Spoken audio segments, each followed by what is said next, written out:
بسم الله الرحمن الرحيم. وإذ استسقى موسى لقومه فقلنا اضرب بعصاك الحجر فانفجرت منه 12 عينا قد علم كل ناس مشربهم كلوا واشربوا من رزق الله ولا تعثوا في الأرض مفسدين.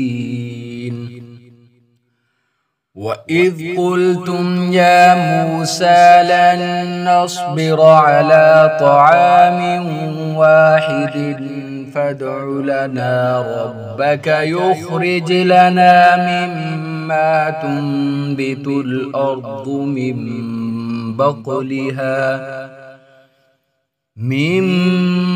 بقلها وقثائها وفومها وعدسها وبصلها قال أتستبدلون الذي هو أدنى بالذي هو خير اهبطوا مصرا فإن لكم ما سألتم وضربت عليهم الذلة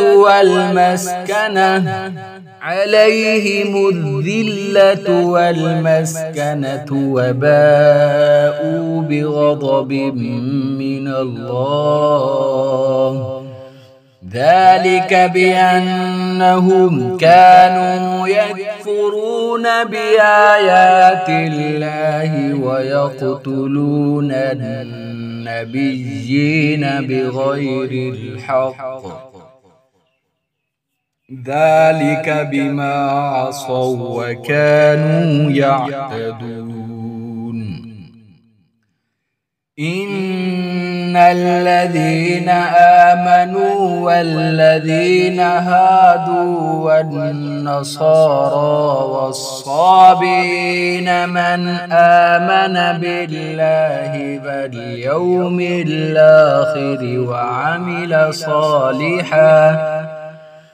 وعمل صالحا فلهم أجرهم عند ربهم ولا خوف عليهم ولا هم يحزنون.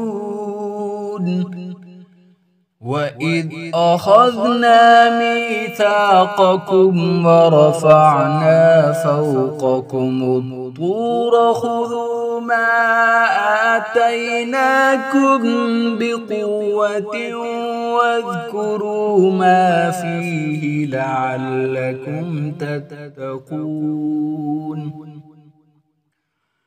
ثم توليتم من بعد ذلك فلولا فضل الله عليكم ورحمته لكنتم من الخاسرين.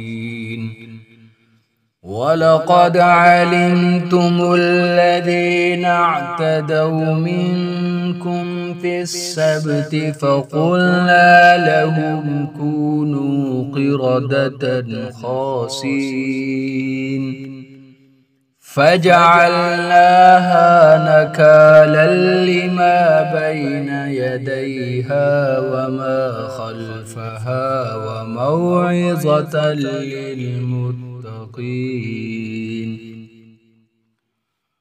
وإذ قال موسى لقومه إن الله يأمركم أن تذبحوا بقرة قالوا أتتخذنا هزوا قال أعوذ بالله أن نكون من الجاهلين.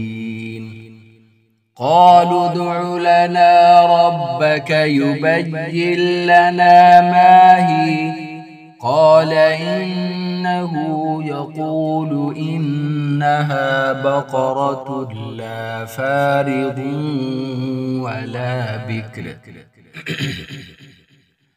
عوان بين ذلك فافعلوا ما تؤمرون قالوا ادع لنا ربك يبين لنا ما لونها قال إنه يقول إنها بقرة صفراء فاقع لونها تسر الناظرين قالوا ادع لنا ربك يبين لنا ما هي إن البقرة شابه علينا وإنا إن شاء الله لمهتدون